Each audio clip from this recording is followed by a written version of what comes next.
Em nome do Pai, do Filho e do Espírito Santo. Amém. Pessoal, boa noite. Semana passada a gente falou sobre a história do Santo Rosário, né? Contamos todo o contexto histórico, falamos de São Domingos, falamos desde o início, né? Do surgimento da oração da Ave Maria, da formação do saltério da Virgem. Falamos de São Domingos, falamos da heresia cártaro-albigense, falamos de Lepanto, passamos pela história do Rosário. Agora que a gente já conhece a história do Rosário, agora a gente precisa rezar o Rosário, né? Só que o Rosário é uma oração que precisa, para que ela gere os frutos da nossa alma, a gente precisa rezar bem o Rosário.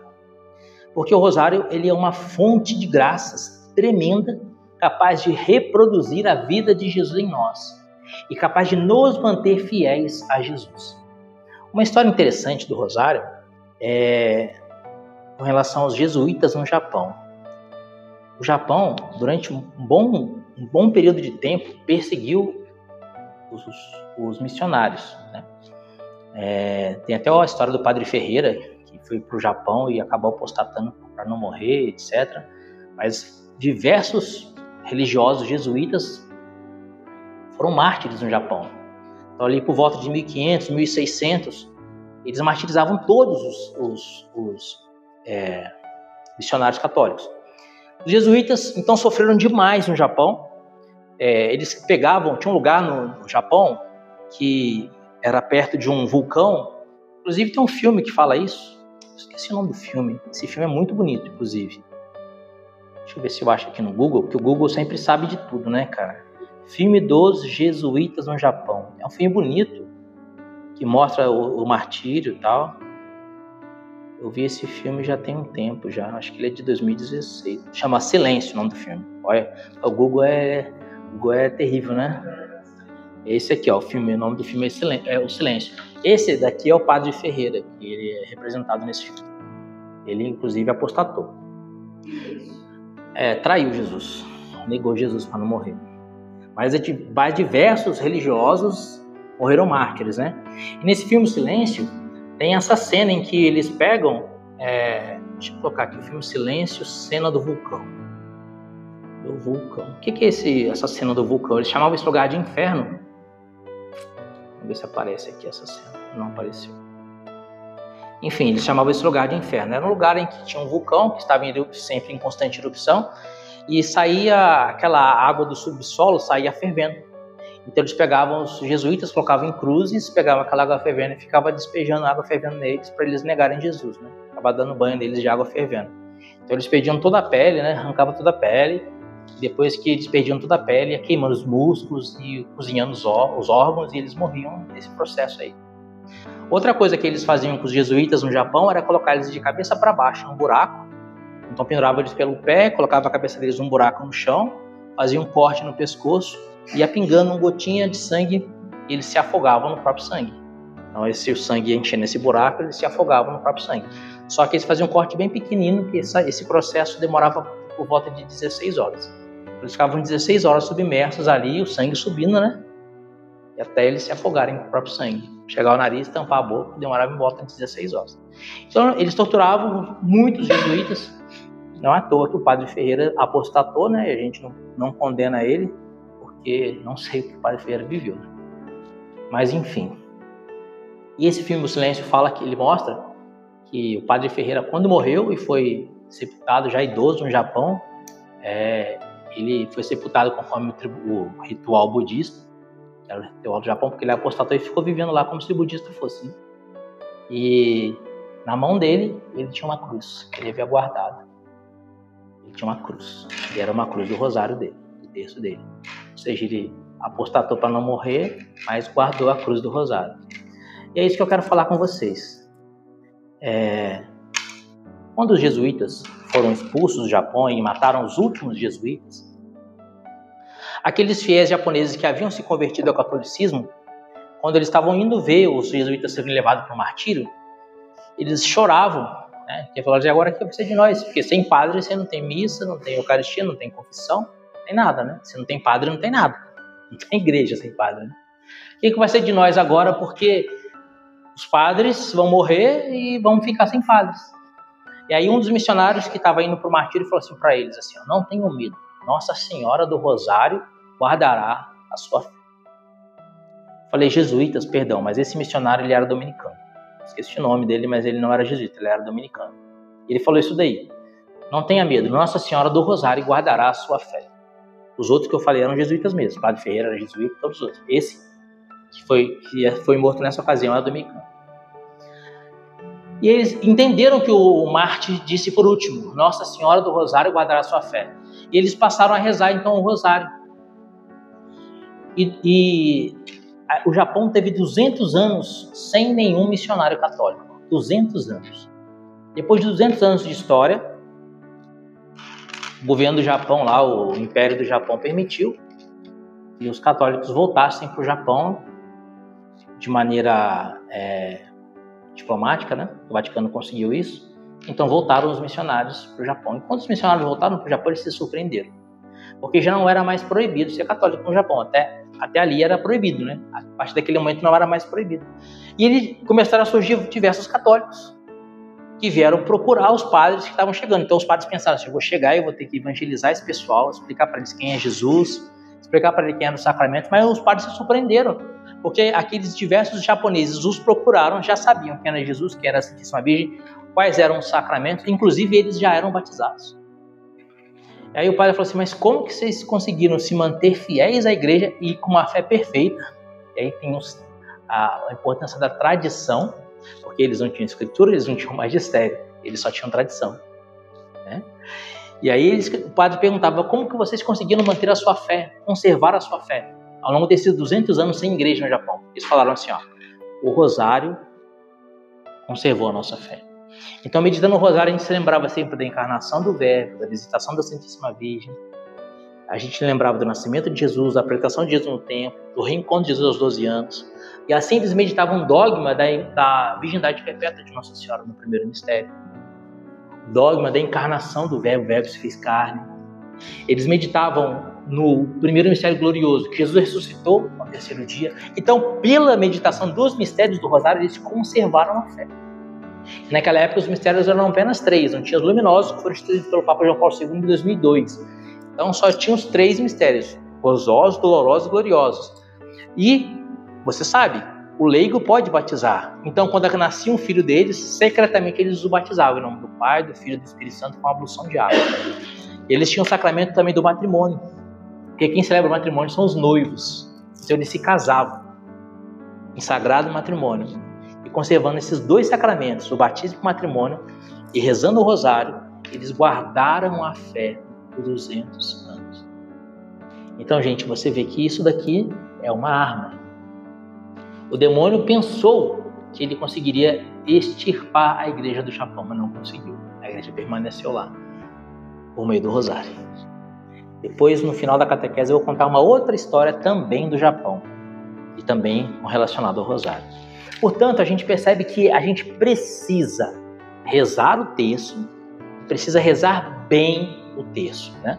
Por que eu preciso rezar o terço e como que eu vou rezar bem o terço? Eu trouxe aqui uma expressão, uma meditação da irmã Lúcia. Na verdade, não é uma meditação, é uma entrevista que o padre Agostinho de Fuentes, que era o responsável pela causa, postulador da causa de beatificação da Santa Jacinta Marta e São Francisco Marto, que são os outros pastorinhos que viram Nossa Senhora de Fátima junto com a irmã Lúcia, né? O ano era 1957, Santa Jacinta e São Francisco Marto haviam morrido crianças, né? Francisco morreu com 12 anos, Jacinta morreu com 10 anos, e eles estavam em processo de canonização. Santa Jacinta viu Nossa Senhora em 1917, morreu com 10 anos, então 17 para 10 são 4, morreu em 1921. Então, estamos aí em 1957. A irmã Lúcia já era religiosa, já era filha de Santa Teresa d'Ávila, que ela era carmelita, né? Ele já era filha de Santa Teresa d'Ávila. E o padre Agostinho de Fuentes vai ao Carmelo, em Coimbra, para entrevistar a irmã Lúcia e conversar com ela a respeito das aparições de Fátima e, de forma especial, a respeito do que Nossa Senhora havia dito em Fátima e sobre como que os pastorinhos Jacinta e Francisco tinham vivido essa mensagem de Fátima, porque era o processo de beatificação deles, né? Graças a Deus hoje já são canonizados. E aí a irmã Lúcia se entrevistou com o padre Agostinho, diversos outros religiosos participaram dessa entrevista, e isso tudo foi documentado no processo de canonização dos dois. E dentro de todo esse documento, eu peguei duas coisas que a irmã Lúcia falou para o padre Agostinho, que eu entendo que são coisas fundamentais, que são diretamente relacionadas ao Santo Rosário. Por quê? Você sabe que em Fátima, Nossa Senhora é Nossa Senhora do Rosário de Fátima. Na primeira aparição, em 1917, Nossa Senhora disse: reze o texto todos os dias. Vocês querem o fim da guerra? Estava tendo a Primeira Guerra Mundial. Ela disse: vocês querem o fim da guerra? Vocês querem ter paz? Reze o texto todos os dias. Ela disse na primeira aparição, em 1917, no dia 13 de maio. Depois, no dia 13 de junho, ela disse: reze o texto todos os dias. Depois, no dia 13 de agosto, ela não apareceu porque os pastorinhos estavam presos. Ela foi aparecer no dia 18 de agosto, depois que os pastorinhos foram soltos, e ela disse: reze o texto todos os dias. Depois, no dia 13 de setembro, ela disse: reze o texto todos os dias. Na última aparição no Milagre do Sol, no dia 13 de outubro de 1917, Nossa Senhora se identificou. Ela disse: eu sou a Senhora do Rosário. Então, Nossa Senhora diz que ela é, em Fátima, Nossa Senhora do Rosário. Por isso, Nossa Senhora de Fátima é conhecida como Nossa Senhora do Rosário de Fátima. Então, o núcleo da mensagem de Fátima são dois núcleos: a oração do Rosário, a penitência e a conversão. Esse é o núcleo, a síntese, o resumo de que Nossa Senhora disse em Fátima: penitência, conversão e a oração do Rosário. Para você ter uma ideia, estamos falando aqui que Francisco Marto foi canonizado, é santo hoje, né? Quando Nossa Senhora aparece na primeira vez, dia 13 de maio de 1917, a irmã Lúcia pergunta assim: de onde que vós me sois? E Nossa Senhora fala: eu sou do céu. E a irmã Lúcia: se ela é do céu, vou perguntar se eu vou para o céu também, né? E eu vou para o céu? Nossa Senhora falou assim: você vai para o céu. E a Jacinta, ela vai para o céu? Jacinta vai para o céu. E o Francisco vai para o céu? Nossa Senhora disse: o Francisco vai para o céu, mas é preciso o quê? Que ele reze muitos textos. Que ele reze muitos textos. Olha a condicionante para Francisco ir para o céu. Que ele reze muitos textos. Assim Nossa Senhora nos mostra um meio de santificação. A oração do texto é uma arma de santificação, um caminho seguro para a gente ser santo. Assim como a igreja no Japão durante 200 anos manteve a fé verdadeira por causa do rosário, por causa da oração do texto, assim também a oração do texto, se a gente reza bem o texto, é preciso rezar bem o texto. Se a gente reza bem o texto, ele vai refletir a luz de Jesus em nós e vai nos santificar. E nessa entrevista, então, a irmã Lúcia disse para o padre Agostinho o seguinte: olha o que a irmã Lúcia vai dizer: com o Santo Rosário nos salvaremos. Olha só, com o Santo Rosário nos salvaremos. É fantástico isso. Com o Santo Rosário nos salvaremos. Eu não vou rezar o texto hoje, não. Você está jogando fora a sua oportunidade de salvação.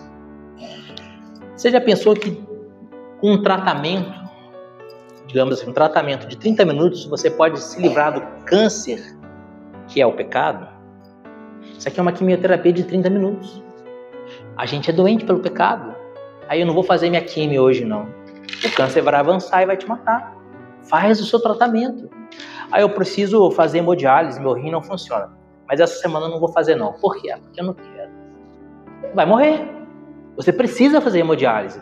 Gente, da mesma forma, muito mais importante do que a salvação e a manutenção desse corpo, é a salvação e a manutenção da alma. E Nossa Senhora nos deu um meio, uma ferramenta, que nos introduz na vida de Jesus, que é o núcleo dessa oração. E a irmã Lúcia vai dizer: com o Santo Rosário nos salvaremos, consolaremos nosso Senhor e obteremos a salvação de muitas almas.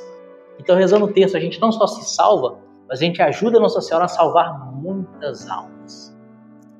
E ela diz: por isso o demônio fará todo o possível para nos distrair desta devoção. Nos colocará muitos pretextos, cansaço, ocupações, etc., para que não rezemos o Santo Rosário. Então o demônio entende muito bem a importância dessa oração e ele vai fazer de tudo para que você não reze. Porque é uma oração que pode te levar à salvação.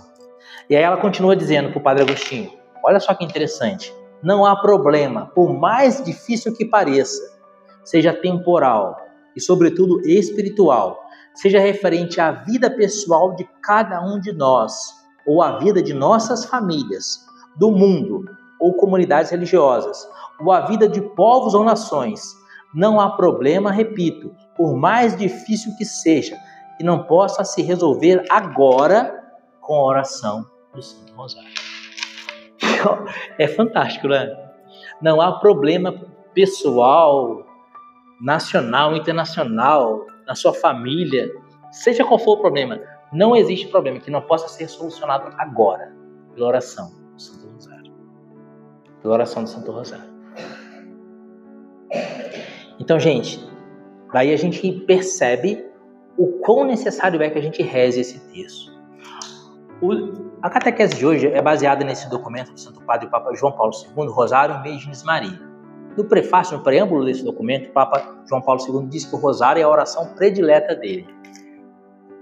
Eu vou até ler as próprias palavras do Papa João Paulo II, ipsis literis, quando ele fala do rosário. Ele já diz aqui no número 2, no segundo parágrafo, ele diz assim, ó: o rosário é a minha oração predileta, oração maravilhosa, maravilhosa na simplicidade e na profundidade. Então quem vai dizer isso é o Santo Padre e o Papa João Paulo II. O que o Papa João Paulo II conseguiu com o rosário? Com o rosário, o Papa João Paulo II, rezando o texto, ele conseguiu que a Polônia, o país dele, fosse libertado dos comunistas. Pela oração do rosário, ele conseguiu destruir a cidade de Nova Ruta, que é a cidade sem Deus. Pela oração do rosário, ele impediu que o comunismo entrasse na cabeça dos jovens poloneses. Pela oração do rosário, ele conseguiu destruir o muro de Berlim na década de 90. Pela oração do rosário.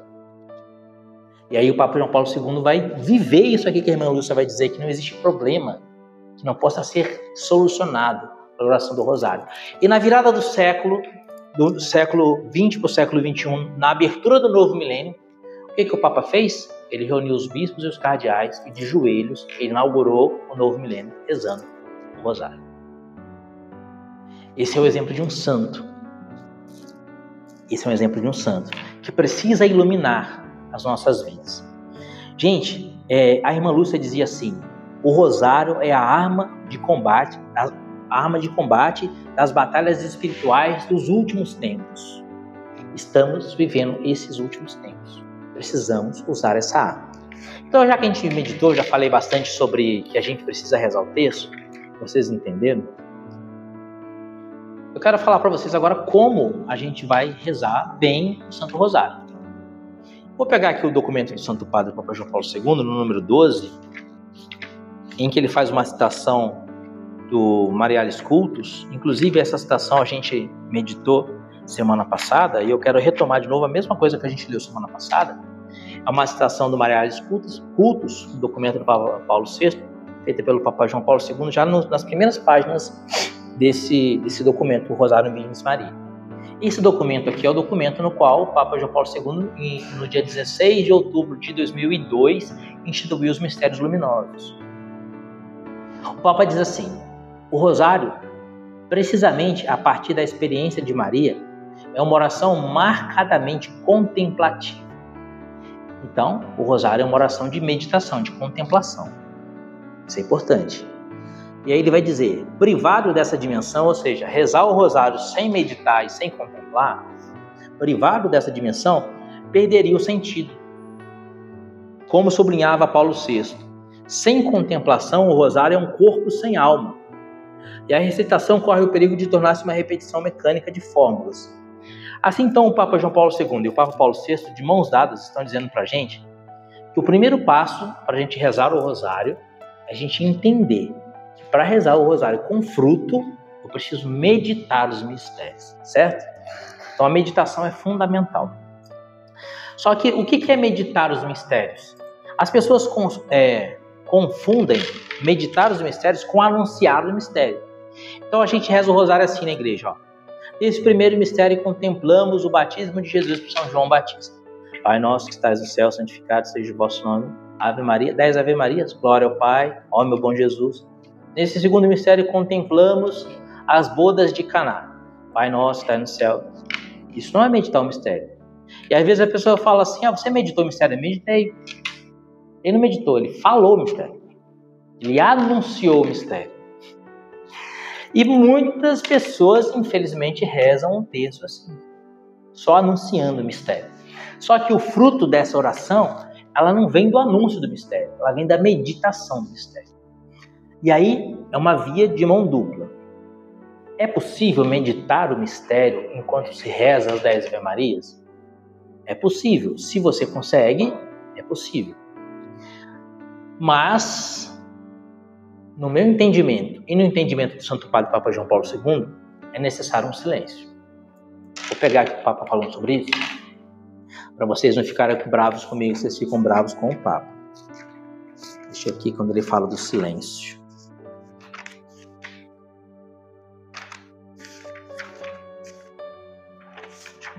Aqui no finalzinho já. Aqui, ó. Número 31. O silêncio. Ele diz assim: a escuta e a meditação alimentam-se do silêncio. Por isso, após a enunciação do mistério e a proclamação da palavra, é conveniente parar durante um período suficiente de tempo e fixar o olhar sobre o mistério meditado antes de começar a oração vocal. Então é o Santo Padre falando no número 31 do Rosário em Virgens Maria. É necessário o silêncio. Como assim? Primeiro mistério, contemplamos a agonia de Jesus no Jardim das Oliveiras. Isso foi o anúncio do mistério. Antes de falar do silêncio no número 31, o que o Papa vai dizer aqui nesse documento? Ele fala no número 30 sobre a escuta da palavra de Deus. E é por isso que eu trouxe ali as citações bíblicas que estão na descrição do vídeo, de cada um dos mistérios. Por quê?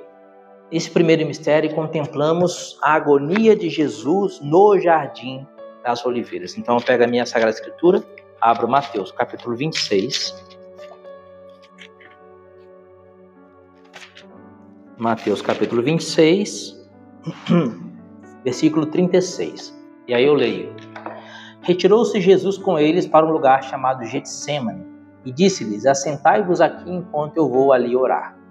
E tomando consigo Pedro e os 2 filhos de Zebedeu, começou a entristecer-se e angustiar-se. Disse-lhes então: minha alma está triste até a morte, ficai aqui e vigiai comigo. Então eu li esse trecho, não preciso ler toda a agonia de Jesus. Se você quiser ler toda a agonia, você lê. Mas você lê um trecho da agonia e aí você faz um silêncio e pensa sobre aquilo que você leu.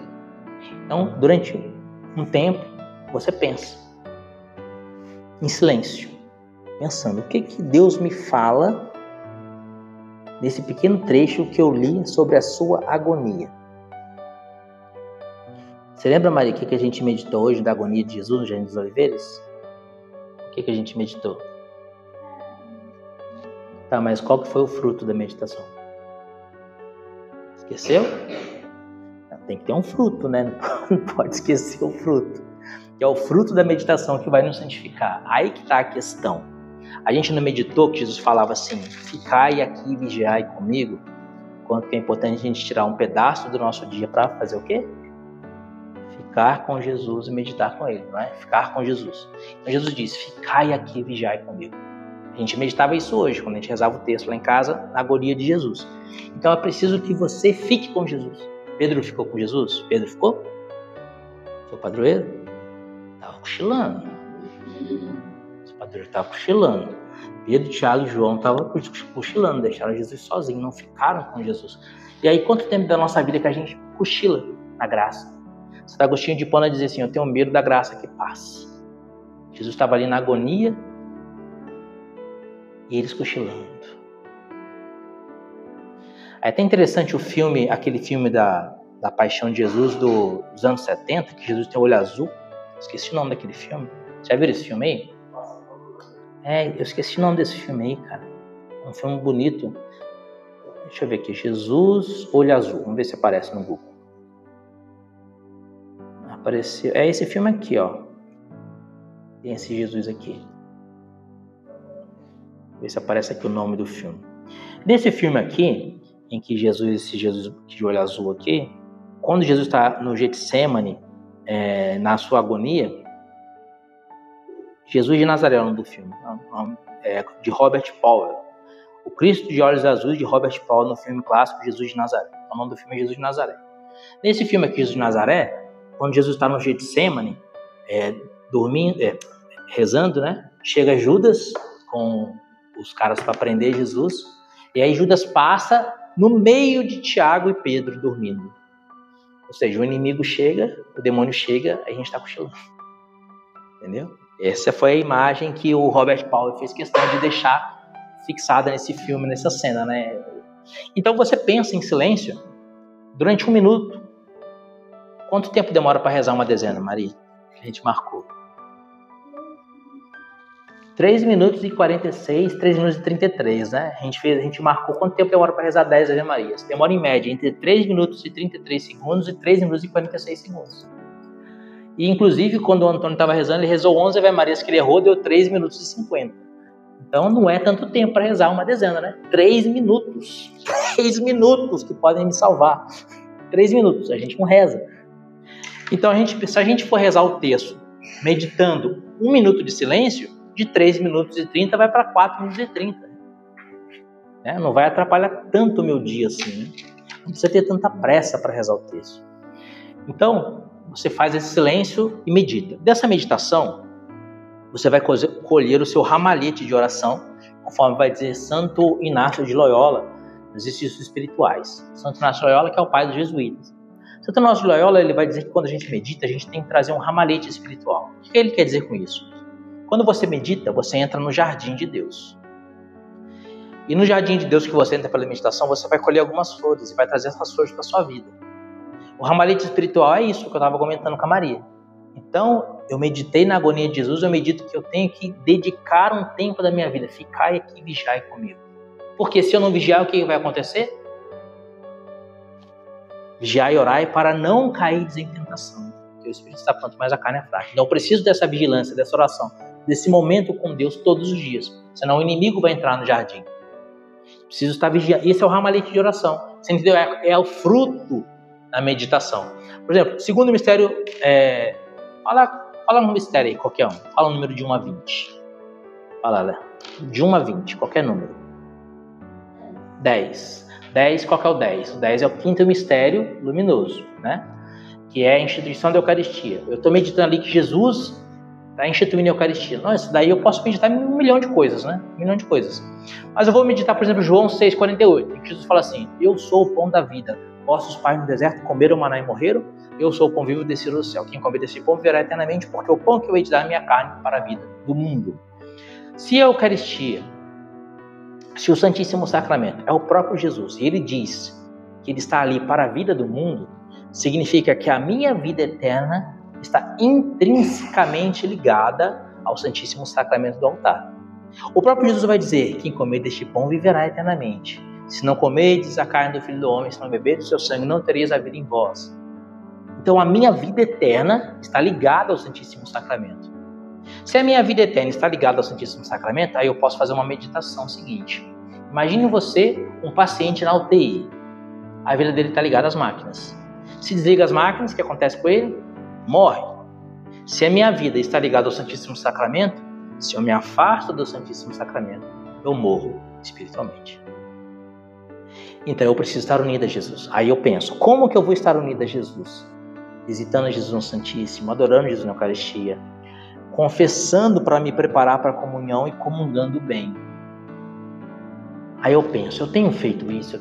Quantas vezes na semana eu tenho visitado Jesus, estado com Jesus, permanecido com Jesus? Então eu preciso permanecer mais com Jesus. Preciso me unir mais a Jesus na Eucaristia. Esse é o fruto, é o ramalhete espiritual. Algo que você precisa fazer. Algo que você precisa fazer na sua vida. Então a meditação precisa trazer para você uma mudança de vida. Você está vendo por que o rosário te santifica? É por isso que o rosário te santifica. Porque meditando o mistério você percebe: eu não estou fazendo isso, eu preciso fazer, eu vou fazer. Entendeu? Então meditando a agonia de Jesus você fala: eu não tenho rezado. Jesus disse: se eu não rezar eu vou cair em tentação, eu preciso ficar com Jesus. Então eu vou começar a rezar mais. E você passa a rezar mais. Passando a rezar mais, você se une mais a Jesus. Você vai meditar a instituição da Eucaristia, você percebe: a minha vida está na Eucaristia, no Santíssimo Sacramento. Eu preciso estar mais na presença de Jesus. E aí você, para estar mais na presença de Jesus, você pensa: eu preciso me confessar para comungar bem. Então você começa a confessar mais para comungar melhor, e começa a visitar mais Jesus no Santíssimo Sacramento. E se você está confessando, renunciando ao pecado e visitando Jesus no Santíssimo Sacramento, você se santifica. Viu como que isso aqui é uma arma de salvação? E por que o demônio não quer que você medite o rosário? E por que o fruto do rosário está na meditação? Então você precisa meditar o mistério e colher de cada meditação uma rosa, um ramalhete, vai dizer Santo Inácio de Antioquia, o ramalhete da oração. E esse ramalhete da oração precisa ser uma coisa para você viver na sua vida. Durante muitos anos, eu fui missionário e pregava em vários lugares, e as pessoas assim, gostavam da pregação, né? E às vezes as outras pessoas, outros pregadores perguntavam assim, qual que é? Eu dava uma formação para pregadores. Então assim, a gente fazia entre aspas, uma escola de pregação, em que a gente apresentava um tema de pregação, ensinava a pessoa a fazer o esqueletinho para preparar a pregação, e com exemplo da vida dos santos, com exemplo do Sagrado Magistério, e etc., e pregar. E a pessoa fazia uma pregação de 5 minutos, a gente comentava a pregação da pessoa, era uma escolinha de pregação. E a pessoa falava assim, puxa vida, mas qual que é o segredo para você pregar bem, para você sua pregação ter fruto? Sabe qual que é o segredo para a pregação ter fruto? O ramalhete de oração. Então você vai pregar, você tem que meditar aquela palavra que você vai pregar e tem que colher um ramalhete. E na pregação você oferece ramalhete para a pessoa de graça. A pessoa não tem que meditar, pensar. A pessoa que está ouvindo uma pregação está ganhando um ramalhete grátis. Então quando você vai lá e ouve uma pregação do Padre Paulo, ele está te dando um ramalhete de oração, que ele já pensou, que ele já rezou, que ele já meditou, que ele colheu, ele está te dando, está te ofertando de graça aquele ramalhete de oração. Aí se você vai numa pregação e a pessoa começa a falar de filosofia, até de teologia, de exemplo da vida tal, mas não te traz um ramalhete de oração, você fala, nossa, mas essa pregação é chata, né? Por que foi chato? Porque não te trouxe nada de mudança de vida. A pessoa que vai ouvir uma pregação, ela quer um ramalhete de oração. Ela quer uma coisa para ela mudar a vida dela. E aí quando a pessoa te propõe, para de fazer isso, faz isso, por causa disso. Aí você, nossa, que pregação boa. Aí, tem um amigo meu que ele fala que o padre lá da paróquia dele prega rapidão, prega 10 minutos, mas que a pregação dele é excelente. Eu falei, eu vou lá ver a pregação do padre, né? Como é que é a pregação do padre? É assim, gente, Jesus no Evangelho falou isso, você tem que parar de fazer isso e fazer isso. O pessoal, olha que pregação fantástica. É que o padre simplesmente pegou o ramalhete de oração e entregou. Falou, toma, é seu agora. Basta você viver. Basta você viver, enfeitar a sua vida com essas flores que eu estou te dando. Entendeu? Isso é o fruto da meditação. E é isso que santifica no Santo Rosário. Então o Rosário, a gente vai passar de mãos dadas com Nossa Senhora a vida de Jesus. Né?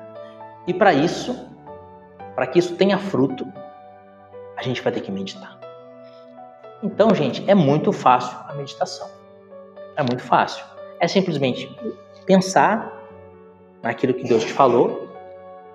Eu aconselho você ler a palavra, como vai dizer o Papa aqui no documento, você lê o trecho do mistério, pensa naquilo que Deus falou e pensa como é que eu vou colocar isso em prática. Por exemplo, a flagelação de Jesus, João 19, versículo 1. O versículo fala assim, Pilatos mandou flagelar Jesus. Só isso. Pilatos mandou flagelar Jesus. É o segundo mistério doloroso. Só isso. Pilatos mandou flagelar Jesus. O que eu vou pensar? Por que Pilatos mandou flagelar Jesus? Pilatos sabia que Jesus era inocente. Os judeus pressionavam Pilatos para mandar matar Jesus. Pilatos não queria matar Jesus. Mas Pilatos também não queria ficar contra os judeus, porque ele temia que os judeus fizessem uma revolta e o César cobrasse dele as consequências dessa revolta. Pilatos então pensou assim, meu Deus do céu, se eu não mandar condenar esse homem à morte, os judeus vão virar Jerusalém de perna pro ar. Isso vai sobrar para mim. Se eu mandar condenar esse homem à morte, a minha esposa Cláudia já me falou que ela sonhou essa noite, foi avisada em sonhos, que esse homem era um justo, um santo, e que eu não deveria fazer mal algum para esse homem. O que eu vou fazer então? Eu vou fazer um meio termo, um bem bolado. Fazer um bem bolado. Não vou condenar ele à morte, condenar ele à flagelação. Assim ele fica punido, os judeus ficam satisfeitos porque ele foi flagelado, fica todo mundo feliz, e eu também não mando matar ele. E aí Pilatos manda flagelar Jesus. E aí você pensa assim, por que Pilatos mandou flagelar Jesus? Porque ele queria agradar aos homens. Toda vez que a gente busca agradar os homens, a gente desagrada a Deus.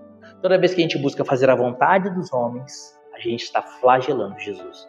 E aí você pensa, eu tenho com a minha vida agradado a Deus ou agradado aos homens? O jeito que eu vivo, as decisões que eu tomo, as coisas que eu falo, as conversas das quais eu participo. A pessoa veio falar uma conversa imoral comigo, uma piada indecente. Eu dou risada ou eu mostro para ele que aquela piada não convém a cristãos? Aí eu dou risada. Por quê? Senão a pessoa vai falar assim, que cara chato. Então eu quero agradar ele. Para agradar ele, então o que eu faço? Flagelo Jesus. Esse é o fruto da oração. Então o que eu preciso fazer? Eu preciso agradar a Deus e não agradar aos homens. Eu preciso mudar o meu jeito de viver e viver para fazer a vontade de Deus. Ainda que para fazer a vontade de Deus, muitas vezes eu seja desagradável aos homens, seja chato, seja maluco, seja, sei lá, excêntrico e eu seja o que for. É o ramalhete da oração, tá vendo? Isso que é meditar. Então esse é o caminho, gente. Falei dos frutos, falei da ramalhete da oração. A ramalhete da oração que traz uma resolução de mudança. Fique com essa palavra no seu coração. Resolução de mudança. Resolução de mudança. Toda vez que eu meditar o texto, eu tenho que trazer uma resolução de mudança para mim em cada mistério. E você pode meditar do jeito que eu falei, mistério por mistério, ou você pode ter um norte de meditação, e por esse norte de meditação perpassar cada um dos mistérios. A gente rezou em casa o texto gozoso e a gente teve o norte de meditação do conhecimento de Jesus, né, Maria? A gente meditava aqui no mistério da encarnação do Verbo, do mundo inteiro. Quem que sabia que Jesus tinha se feito carne, Maria? A única pessoa que sabia. Nossa Senhora era a única pessoa que sabia que Jesus tinha se feito carne. Ninguém mais sabia. Só Nossa Senhora sabia. Então, para eu estar unida a Jesus, eu preciso estar unida a quem? A Nossa Senhora. Porque Nossa Senhora era a única que sabia. E daí a gente percebe que todo mundo que percebeu a presença de Jesus, percebeu a presença de Jesus por meio da Santíssima Virgem. Quem foi a segunda pessoa a perceber a presença de Jesus? Foi Isabel. Como que Isabel percebeu a presença de Jesus? Quando Nossa Senhora vai visitá-la. Quem foi a terceira pessoa a perceber a presença de Jesus? São João Batista, no ventre de Isabel, quando Nossa Senhora vai visitá-la, ou seja, por meio de Nossa Senhora. A terceira pessoa a perceber a presença de Jesus, já estamos no terceiro mistério. Já passamos pelo segundo e terceiro mistério, o nascimento de Jesus. Foi São José, que percebeu a presença de Jesus. Como? O anjo do Senhor anunciou, não temas, José, receber Maria por esposa, pois o que se passou nela é fruto do Espírito Santo. E aí São José tem nos seus braços, no nascimento de Jesus, o menino Deus, nos seus braços, naquela manjedoura. Por quê? Por meio da Santíssima Virgem. A quarta pessoa a perceber a presença de Jesus, quarto mistério gozoso, Simeão no templo. Senhor, permita que agora pode deixar esse seu servo em paz, porque meus olhos viram a salvação de Israel. E como que Simeão vai perceber a presença de Jesus? Apresentando a Santíssima Virgem Jesus, Simeão toma Jesus dos braços de Nossa Senhora e louva a Deus. Então ele toma Jesus dos braços de quem? De Nossa Senhora. Ou seja, para se unir a Jesus eu preciso estar perto, junto de Nossa Senhora. E assim por diante. Então, essa linha de meditação, conhecer a Jesus, a gente pode perpassar ela a cada um dos mistérios. Gozosos, dolorosos, luminosos, gloriosos e assim por diante. Por exemplo, segundo mistério luminoso, bodas de Caná. Acabou o vinho. Não tinha solução. Tinha solução. Uma pessoa sabia a solução, que era Nossa Senhora. Qual era a solução? Jesus. Então ela vai e fala para os serventes, fazer o que ele vos disser. Ela aponta para os serventes a solução. Então se eu quiser estar unida a Jesus, eu tenho que me unir a Nossa Senhora. Unida a Nossa Senhora, estarei unida a Jesus e farei o que Jesus nos diz. E assim por diante, entendeu? Então você pode meditar um mistério separadamente, ou você pode pegar uma linha de meditação e perpassar todos os mistérios. E assim por diante. É mais fácil para quem está começando no mundo da meditação. A meditação é um tipo de oração, é oração mental. Existem dois tipos de oração, oração vocal e oração mental. Oração vocal é quando você fala, ainda que você pense. Então eu estou assim no sacrário, diante de Jesus, no sacrário, eu faço assim, na minha cabeça, Senhor Jesus, eu preciso me converter, eu preciso ser mais agradável a Ti, eu preciso Te amar, eu preciso estar unido a Ti, pensando, não falei nada, isso é oração vocal. Mas você não falou? Mas é oração vocal.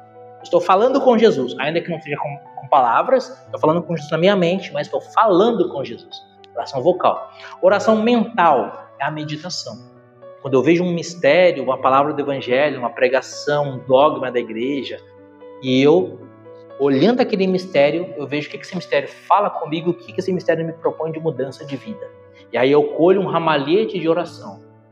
E aí, colhendo esse ramalhete de oração, que é um propósito, uma resolução de mudança, aí eu posso fazer oração vocal.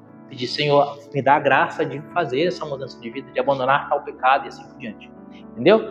Então, esses são os 2 níveis de oração, oração mental e oração vocal. O terço, ele tem os 2 níveis de oração. Isso aqui é uma escola de meditação, é uma escola de oração. Aqui você faz oração vocal e você faz oração mental. Os 2 níveis de oração. Então a gente já falou da importância de meditar, já falamos como meditar, já falamos dos 20 mistérios, né? 5 gozosos, 5 luminosos, 5 dolorosos, 5 gloriosos. E agora eu quero percorrer com vocês, a partir do número 26 aqui desse documento, um método, né? Um método válido. Aqui o Papa, no número 26, ele diz assim: o rosário, caminho de assimilação do mistério. Então ele mostra que o rosário é uma escola para você meditar nos mistérios da vida de Jesus, e ele propõe um caminho. É claro que eu não vou ler todo o caminho do Papa aqui, porque é muita coisa para ler, se vocês quiserem depois ler o documento, mas eu vou mostrar para vocês esse caminho. O caminho é o seguinte: um lugar propício de oração. Eu posso rezar o rosário andando, posso rezar o texto lavando louça, eu posso rezar o texto fazendo faxina, ou seja o que for. Se você conseguir fazer isso meditando, você pode. Você consegue? Eu consigo lavar louça, meditar os mistérios. Estou lavando louça lá, meditando o mistério e tal. Tá bom, se você consegue. Se você não consegue, você não está rezando o texto. Você está só fazendo oração vocal. Porque o rosário inclui a meditação. Se você não medita, você não rezou o rosário. Você rezou 10 Ave Marias, muito bom, mas não rezou o rosário. Não rezou o texto. Você entendeu? Eu falei assim, nesse primeiro mistério contemplamos a encarnação do Verbo. Pai nosso que estais no céu, Ave Maria, cheia de graça, Senhor convosco, glória ao Pai. Você não rezou o texto, você rezou 10 Ave Marias. Porque o texto exige a meditação. Entendeu? O texto exige. Nesse primeiro mistério meditamos o anúncio do reino. Então medita o anúncio do reino. É o terceiro luminoso, né? Medita o anúncio do reino. Não só fala o anúncio, não proclama. O primeiro passo, então, é o enunciado do mistério. O segundo passo, ler a palavra, escutar a palavra. Terceiro passo, silêncio, para meditar essa palavra. Aí eu estou rezando em comunidade e é difícil o silêncio. Então, que tenha uma pessoa, ou pode ser cada vez uma pessoa, que faça a meditação, falando, né? Como que é isso? É o que eu fiz aqui agora. Então você vai falar a meditação, como se fosse uma pequena pregação. Então durante 1 minuto você fala, nesse primeiro mistério contemplamos, fala um número aí, Bianca, de 1 a 20. 16 é o primeiro luminoso, né? Não, primeiro doloroso, agonia. Não, é ressurreição. Primeiro glorioso é ressurreição. Ressurreição, né, Pedro? Então, nesse primeiro mistério, meditamos a ressurreição de Jesus. Tem muita gente, não dá para fazer um silêncio, mas alguém faz a meditação. Lê na palavra, a palavra da ressurreição, né? E faz a escuta partilhada, partilha aquela palavra.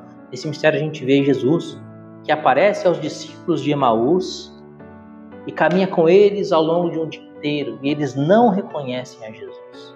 Eles estavam do lado do ressuscitado, mas não reconhecem a Jesus. Por que eles não reconhecem Jesus? Porque os olhos deles ainda estavam na sexta-feira santa. Os olhos deles não tinham chegado no domingo de Páscoa. O coração dos discípulos de Emaús estava lá na cruz ainda. Jesus já estava ressuscitado do lado deles, mas eles estavam na morte da cruz. Às vezes a cruz nos visita, e a cruz que nos visita, o sofrimento que nos visita, é o primeiro passo de vida eterna. E o próprio Jesus disse: se queres me seguir, toma a sua cruz, renuncia a ti mesmo e segue-me. Por que a gente tem tanta dificuldade? Porque a gente fica de olhos fixos no sofrimento. Mas quando a gente estiver passando pela cruz, a gente tem que olhar lá o domingo de Páscoa. Talvez a gente já esteja no domingo de Páscoa, mas ainda estamos olhando para a cruz. Quando Jesus apareceu para Santa Faustina, Jesus disse que as pessoas que mais lhe agradavam eram as pessoas que confiam nele. Então, quando a cruz te visitar, lembra-se, depois da cruz, primeiro mistério, depois do mistério da crucifixão, é o mistério da ressurreição. Não sei como que vai acontecer, mas eu confio que o meu Deus é o Deus ressuscitado. Se ele é o Deus ressuscitado, ele pode tudo. Se ele pode tudo, Jesus, eu confio em vós. O Senhor ressuscitou, o Senhor vence a morte, o Senhor vence tudo. Jesus, eu confio em vós.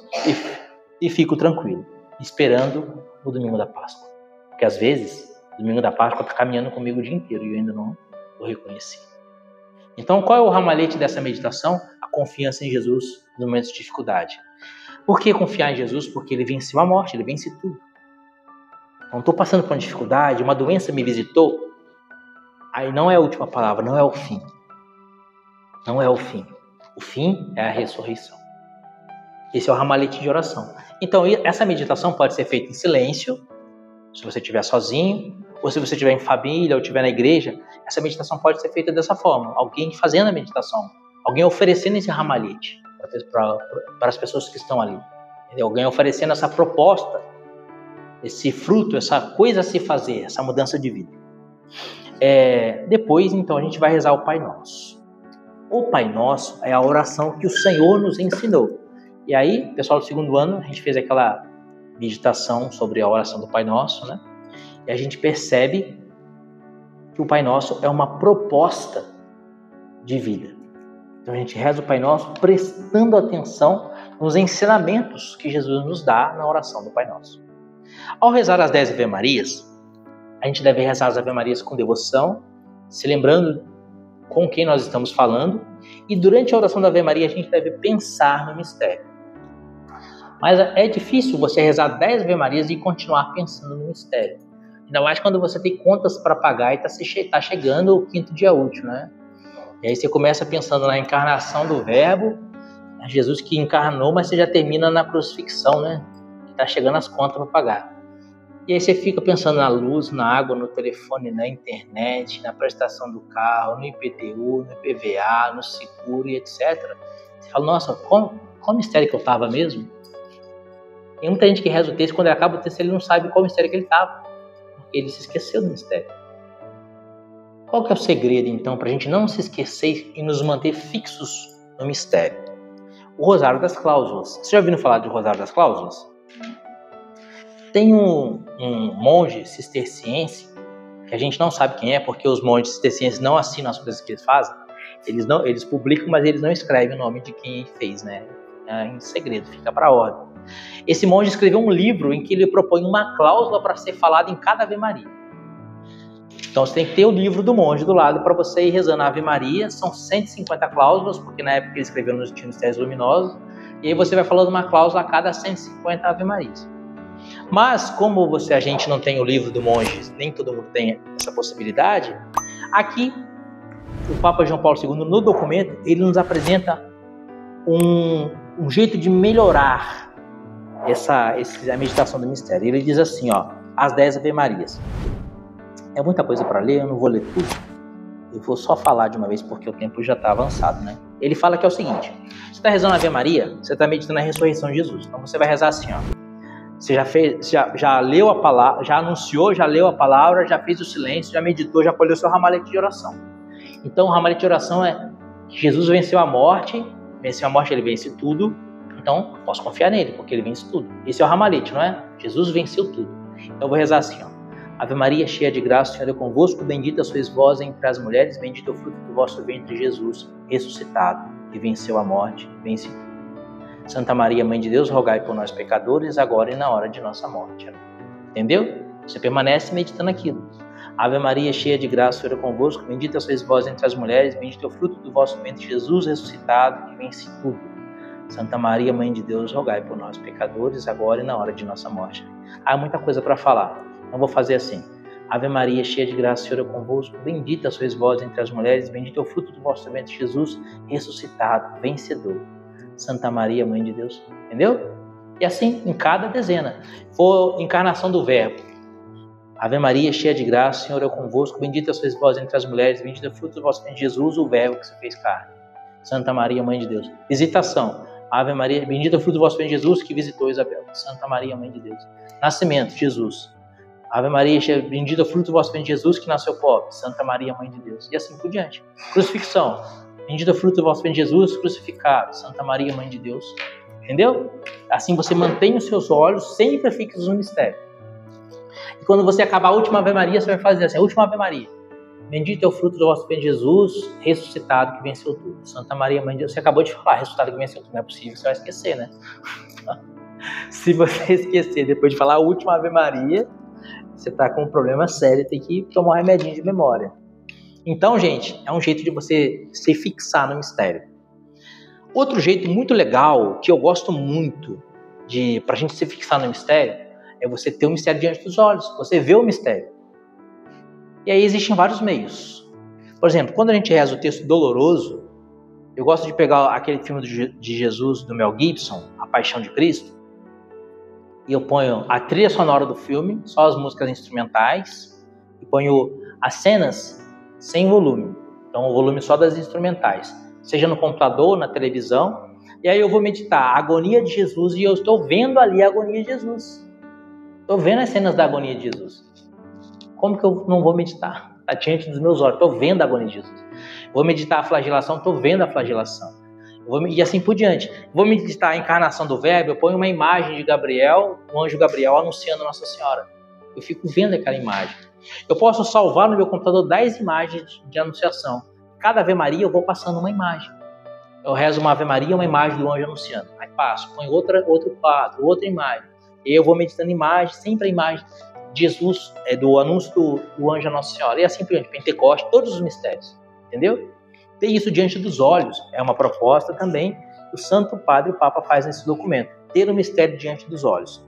Certo? Tchau, vai com Deus. Então, gente, até aqui a gente meditou. Eu falei da música de fundo também, falei? É importante ter uma música de fundo. Outra coisa que é importante também, interessante, é ter uma música, né, Maria? Antes do mistério, que tem a ver com o mistério. A Maria acha que demora muito. Eu gosto, né? Então, assim, se você toca um instrumento, ou se você não toca, se você quer cantar, pega uma música que tem a ver com o mistério. Por exemplo, eu vou meditar a ressurreição de Jesus. Canta. Eu ressuscitarei. Canta antes do mistério. Faz o silêncio, medita. Eu vou meditar Pentecostes. Você medita. A nós descei divina luz. Canta a nós descei divina luz. Eu vou meditar a coroação de Nossa Senhora. Canta a perfeita que a gente criou. Te coroamos, ó mãe, vai dizer a música do Família Alencar, e assim por diante. Uma música que traz a meditação daquele mistério. Muitas vezes eu fui rezar o texto com o pessoal tocando, e aí eles iam meditar a ressurreição de Jesus e cantavam uma música que não tinha nada a ver com a ressurreição de Jesus. Então aí não perde o sentido, né? A música tem que te ajudar a meditar aquele mistério. Então, se eu vou rezar, por exemplo, a visitação de Nossa Senhora Isabel, e eu vou meditar que Nossa Senhora, por amor, por caridade, visitou Isabel, então eu preciso cantar uma música que remete à caridade, a amor. Né? Prova de amor maior não há do que dar a vida pelo irmão, ou então, Senhor, fazer instrumento de vossa paz, oração de São Francisco, e assim por diante. Mas uma música que te prenda àquele mistério. Então, recapitulando. Anúncio do mistério, leitura na Sagrada Escritura, silêncio meditativo, ramalhete de oração, oração das 10 Ave Marias, com a cláusula de oração no nome de Jesus, que é o centro da oração da Ave Maria, e ter diante de si uma imagem, um vídeo, uma imagem do mistério, uma música de fundo que me ajude a rezar, e antes do mistério, se for possível, se você achar interessante, cantar uma canção. Gente, para terminar essa catequese de hoje, em que eu apresentei para vocês como rezar bem o texto, o método de rezar bem o texto, eu quero mostrar para vocês um exemplo concreto, 2 exemplos concretos de pessoas que rezaram o texto. Primeiro eu quero mostrar aqui nesse livro de São Luís Maria Grande de Montfort, O Segredo do Rosário, exemplo de pessoas que rezaram mal o texto. Aqui São Luís traz um relato do Beato, O Segredo do Rosário. Deixa eu já mandar aqui no grupo agora, senão eu vou esquecer. Vocês já vão? Semana que vem vocês lembram de assinar? Que vocês não assinaram nem vocês nem a Luana. Mas aí vocês assinam semana que vem, tá bom? Deixa eu mandar a foto aqui da capa. Nesse livro aqui, O Segredo do Rosário, São Luís traz alguns exemplos práticos de pessoas que rezaram o texto e consequências dessa oração, né? Aqui ele traz o exemplo de pessoas que rezaram mal o Santo Rosário. eu quero ler um exemplo para vocês. Ele está citando aqui uma história que é contada pelo Beato Alain de la Roche, um dominicano. Então vai dizer São Luís de Montfort assim: o bem-aventurado Alain de la Roche e outros escritores, incluindo São Roberto Bellarmino, contam um incidente de como um bom confessor aconselhou 3 de suas penitentes, que eram irmãs, a rezarem um rosário todo durante um ano. Então, 3 meninas que eram irmãs entre si foram a um padre se confessar, e o padre falou assim: vocês vão rezar o rosário durante um ano inteiro, o rosário completo. Naquela época, os 3 mistérios, gozosos, dolorosos, gloriosos, durante um ano. Sem faltar nenhum dia. Então, rezar todo dia o rosário. Isso para que se fizesse belas mantas de glória à Nossa Senhora, pela oração do rosário. Tratava-se de um segredo que o sacerdote recebera do céu. Então o padre faz uma proposta para as meninas: vocês vão rezar o rosário durante um ano, sem faltar nenhum dia, e com esse rosário vocês vão fazer mantas para Nossa Senhora, ou seja, um manto, um hábito, uma roupa para Nossa Senhora. E o Beato Alain de la Roche fala que isso é um segredo que esse padre recebeu do céu. Então as 3 irmãs rezaram fielmente o rosário por um ano inteiro. E durante a festa da purificação, que é a apresentação de Jesus no templo, a Virgem Santíssima apareceu a elas à noite, quando se recolheram. Olha que lindo! Depois de um ano de oração do rosário, na festa da purificação, Nossa Senhora aparece para essas meninas, quando elas já estavam deitadas para dormir durante a noite. Nossa Senhora estava acompanhada de Santa Catarina de Sena e Santa Inês, e se encontrava vestida de belos mantos que brilhavam, e estava escrito por cima deles: Ave Maria, cheia de graça, em letras de ouro. Nossa Senhora aparece acompanhada de Santa Catarina e Santa Inês. Por quê? Porque Santa Catarina era dominicana, e a ordem dominicana é a ordem de São Domingos, que recebeu o rosário. E Santa Inês porque era uma virgem pura, como aquelas meninas. E o que aparecia no manto de Nossa Senhora em letras de ouro? A frase: Ave Maria, cheia de graça. A Santíssima Virgem veio à irmã mais velha e disse: eu te saúdo, minha filha, porque tu me saudaste frequentemente e de maneira bela. Quero te agradecer pelas belas mantas que me fizeste. Ou seja, Nossa Senhora agradece pelo vestido lindo que essa menina tinha feito para ela através da oração do rosário. As 2 virgens santas que estavam com Nossa Senhora agradeceram-lhe também, e depois as 3 desapareceram.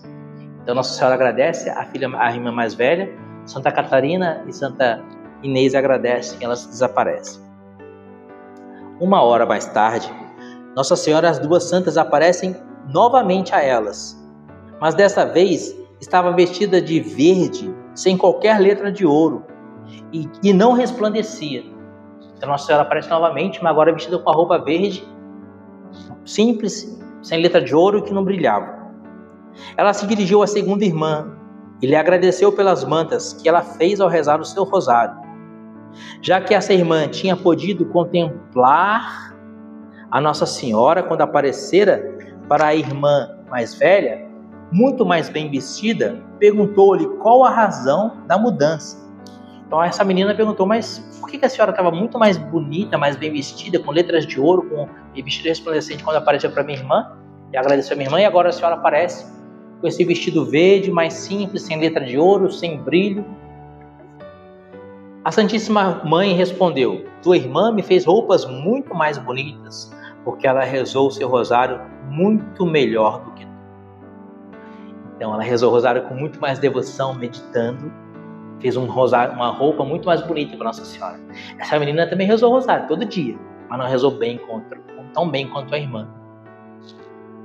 1 hora depois, Nossa Senhora volta e aparece as irmãs, vestindo farrapos sujos e ruídos. Ela aparece com uma roupa de mendiga, farrapos sujos e ruídos. E disse-lhe: minha filha, quero te agradecer as roupas que me fizeste. A menina mais nova, cheia de vergonha, disse: ó, minha mãe, minha rainha, como pude ter vos vestido tão mal? Rogo que me perdoes. Por favor, me dês mais tempo para que possa vos fazer belas mantas, rezando melhor o meu rosário. Nossa Senhora e as 2 santas desapareceram. deixando a menina de coração partido. Ela confessou tudo ao seu confessor. Então ela foi para o padre e confessou que ela tinha rezado mal o terço. E o padre lhe pediu que rezasse o rosário por mais um ano e que o rezasse o mais devotamente possível. Ao fim do segundo ano, no mesmo dia da purificação, Nossa Senhora, vestida em mantas magníficas e acompanhada de Santa Catarina e de Santa Inês, usando coroas, apareceu a elas novamente naquela noite e disse-lhes: minhas filhas, vim dizer-vos que finalmente recebereis os céus e tereis a alegria de lá estar amanhã. E as três responderam: nossos corações estão prontos, amada rainha, nossos corações estão prontos. Então a Virgem desapareceu. Na mesma noite as três adoeceram e veio o confessor que lhes ministrou os últimos sacramentos e elas agradeceram-lhe pela santa prática que lhes ensinou. Após a oração das completas, Nossa Senhora apareceu com uma multidão de virgens e vestiram as três irmãs com túnicas brancas. Os anjos cantavam: vinde, esposas de Jesus Cristo, recebei as coroas que vos foram preparadas para toda a eternidade, e partiram desta vida. Diversas verdades aprendidas desse incidente, vai dizer São Luís de Montfort. Primeira verdade aprendida: como é importante ter bons diretores que aconselham boas práticas, especialmente a prática da oração do rosário. Segunda verdade: como é importante rezar o rosário com atenção e devoção. Rezar o rosário com atenção e devoção. Terceira: como é boa e misericordiosa a Santíssima Mãe para aqueles que se arrependem de seu passado e então resolvem finalmente melhorar. E quarta verdade: como ela é generosa ao recompensar-nos na vida e na morte e na eternidade pelos pequenos serviços que nós rendemos a ela finalmente. Então, gente, como nós temos vestido Nossa Senhora? Como uma rainha que ela merece ou como uma mendiga? Isso cada um de nós responda no seu coração. Eu mandei no grupo um link do milagre de Hiroshima. Um é do ACI Digital e o outro é do Padre Paulo Ricardo. Depois vocês leiam. Aqui tem todos os detalhes desse milagre que aconteceu em Hiroshima, mas eu vou resumir bem rapidamente por causa do nosso tempo. Alguns sacerdotes viviam em Hiroshima, padres jesuítas, e rezavam o rosário. Veio a bomba atômica de Hiroshima, Little Boy, jogada sobre Hiroshima, bem onde esses padres estavam. Mais de 240 mil mortos, a cidade de Hiroshima toda destruída, mas a casa em que os padres estavam permaneceu intacta. Os padres não se feriram, a não ser por alguns estilhaços que voaram e cortaram eles, mas nada com gravidade. Não se queimaram. No meio do epicentro da bomba atômica, pessoas que estavam longe foram completamente queimadas. E os padres ali intactos, um grande milagre. Os médicos consultaram esses padres e disseram para eles: irmão, entra, seja bem-vindo. Disseram para eles: você tá bom? Vocês não morreram, não sei como, foi um milagre, mas com certeza, vocês logo vão morrer por conta da radiação. Se passaram 30 anos, um desses sacerdotes estava pregando num congresso eucarístico nos Estados Unidos, na Filadélfia, e ele dizia assim, naquele dia a bomba explodiu em Hiroshima, todos morreram, menos nós. Todos se feriram, menos nós. Sabe qual o motivo de nós não nos ferirmos? E depois de 30 anos estávamos com plena saúde, todos nós vivos e com plena saúde. Sabe qual o motivo? Naquela casa nós rezávamos o rosário. Todos os dias. Era uma casa na qual se rezava o rosário. Vocês sabem que Hiroshima era uma cidade do Japão. O Japão não é um país católico. Então no Japão não se rezava o rosário, a não ser naquela casa. Tudo foi destruído, menos a casa dos religiosos jesuítas, que rezavam o rosário todos os dias. Então, caiam 10 mil à minha direita e 1.000 à minha esquerda, a mim nada atingirá. Mas o salmo não é? Reze o texto todos os dias. E reze bem o texto todos os dias. Glória ao Pai, ao Filho e ao Espírito Santo, como era no princípio, agora e sempre. Amém. Em nome do Pai, do Filho e do Espírito Santo. Amém.